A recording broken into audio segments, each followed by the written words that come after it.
Gobierno de México.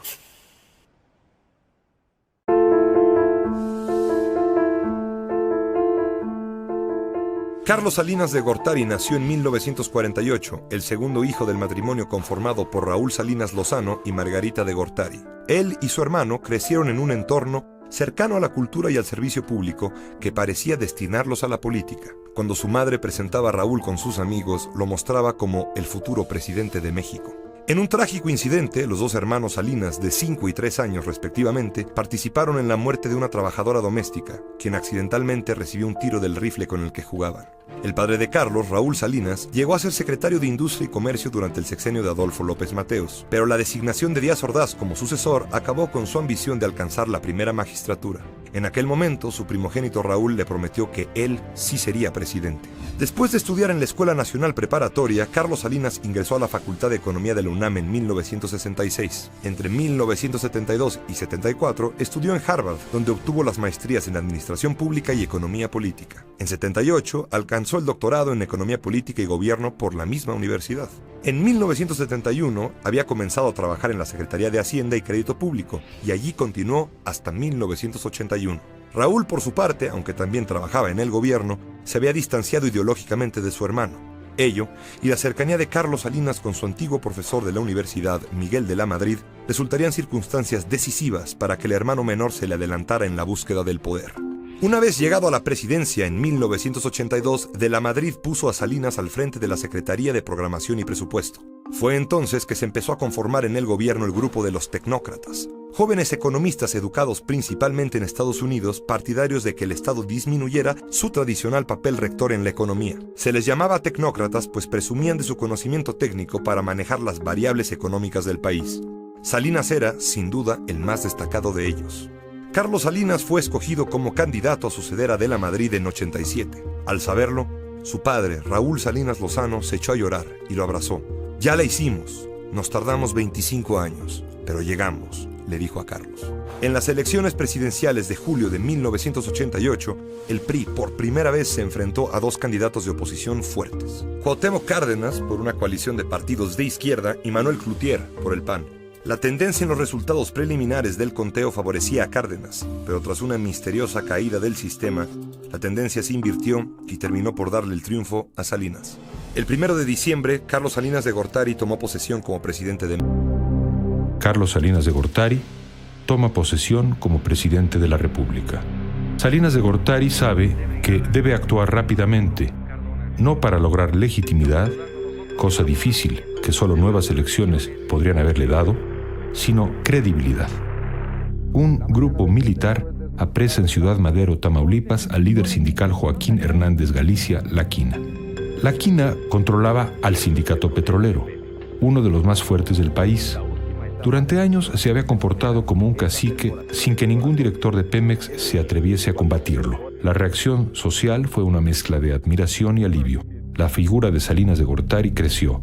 En efecto, había un líder en Los Pinos. En los puestos más importantes de su gabinete entra una nueva generación, doctorada en prestigiosas universidades norteamericanas, los llamados tecnócratas o, en sus propias palabras, el grupo compacto.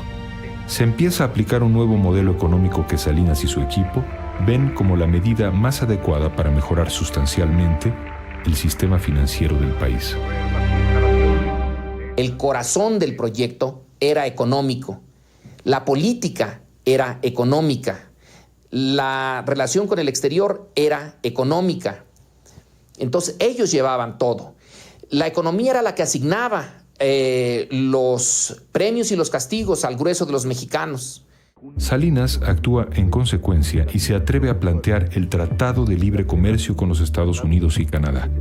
En los meses siguientes se dedica a promover el proyecto con toda determinación.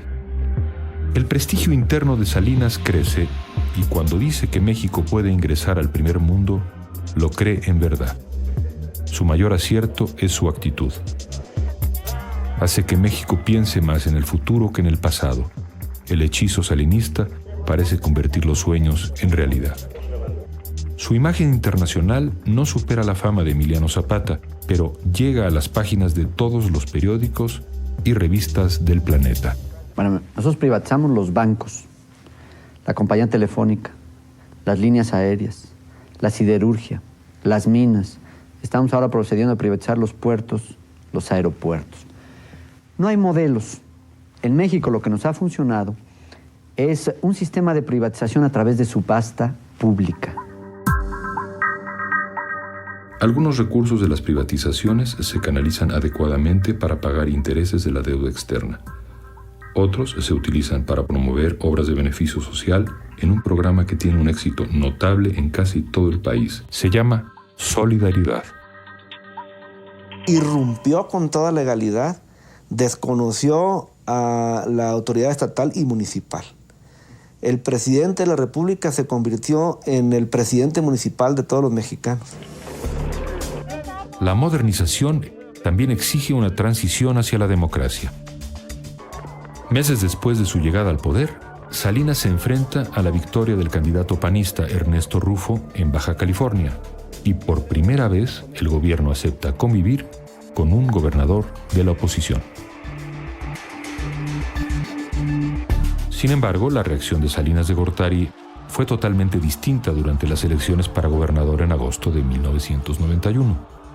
En Guanajuato, el presidente se niega a aceptar la derrota del candidato del PRI, Ramón Aguirre, frente a Vicente Fox, el candidato del PAN. Algo similar sucede un año después en Michoacán, cuna del cardenismo, donde Cuauhtémoc Cárdenas había sido gobernador. Salinas tampoco reconoce el triunfo que reclama Cristóbal Arias, candidato del PRD. Las elecciones en San Luis Potosí tienen una gran trascendencia simbólica debido a la gran estatura moral del candidato de oposición, Salvador Nava, el caudillo cívico de los años 60, enfermo de cáncer, da su última pelea por la democracia. Lo postula el Frente Cívico Potosino, formado por una coalición del PAN, el PRD y el PDM. El Congreso del Estado otorga el triunfo al candidato del PRI, Fausto Zapata. En diciembre de 1991, sintiéndose dueño del poder y apoyado por la fracción parlamentaria del PAN, Salinas ordena quemar los paquetes de la dudosa votación de 1988 que estaban resguardados en el sótano de la Cámara de Diputados. 2 meses después, en el aeropuerto de Guadalajara, es asesinado el cardenal arzobispo Juan Jesús Posadas Ocampo. Finalmente, en noviembre de 1993, el Congreso norteamericano aprueba el anhelado Tratado de Libre Comercio. Para Salinas de Gortari, no era el triunfo, era la gloria misma. Días más tarde pudo destapar a su protegido político, Luis Donaldo Colosio, su fiel colaborador y, en ese momento, su secretario de Desarrollo Social. ¡Vamos por más progreso para México! ¡Que viva Carlos Salinas de Gortari! ¡Que viva el Partido Revolucionario Institucional! ¡Que viva México! La designación del candidato por dedazo genera descontento en algunos círculos del poder y por primera vez en la historia del PRI, un precandidato hace pública su frustración por no haber sido él el elegido. Aspiré a ser candidato del Partido Revolucionario Institucional. Bastante extraño. Yo creo que es inédito que algún presunto del PRI presidencial, porque no le había tocado, se soltara haciendo un berrinche. Porque lo que Camacho hizo fue un berrinche.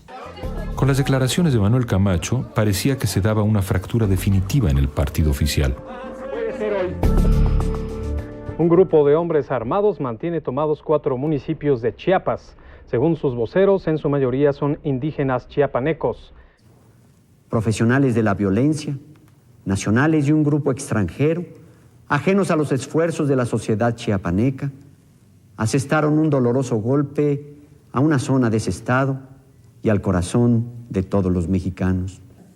He tomado la decisión de suspender toda iniciativa de fuego en el estado de Chiapas para otorgar una amnistía general a todos los participantes en los hechos de violencia, con el propósito de comenzar un acercamiento con los integrantes del EZLN. Salinas nombra a Manuel Camacho comisionado para la paz. Verdaderamente Broadway pues, es algo menor frente a ese espectáculo de ver a los zapatistas con sus balas, sus máscaras, sus paliacates, y Manuel Camacho solo con un suéter y sus jeans dominando la escena de tú a tú con los zapatistas, ¿no? El 6 de marzo, Colosio pronuncia un valiente discurso que lo distancia de Salinas. Yo veo un México de comunidades indígenas que no pueden esperar más a las exigencias de justicia, de dignidad y de progreso. Frente a Chiapas, los priistas debemos de reflexionar. Como partido de la estabilidad y la justicia social, nos avergüenza advertir que no fuimos sensibles. Él sí haría la reforma política. Él sí separaría al PRI del gobierno.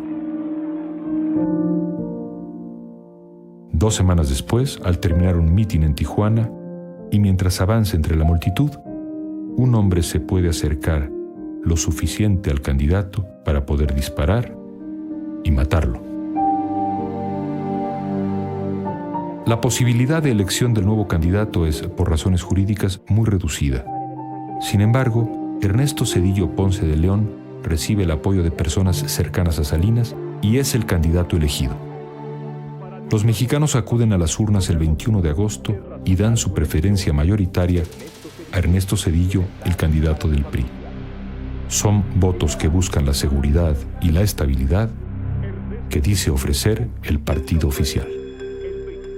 El 28 de septiembre, José Francisco Ruiz Massieu, secretario del PRI, muere asesinado en la calle de La Fragua, a unas cuadras del Monumento a la Revolución. Los inversionistas extranjeros. El proyecto que Salinas había construido se rompía en pedazos. El país queda en vilo y el hechizo del sexenio se transforma en caos e incertidumbre. Gobierno de México.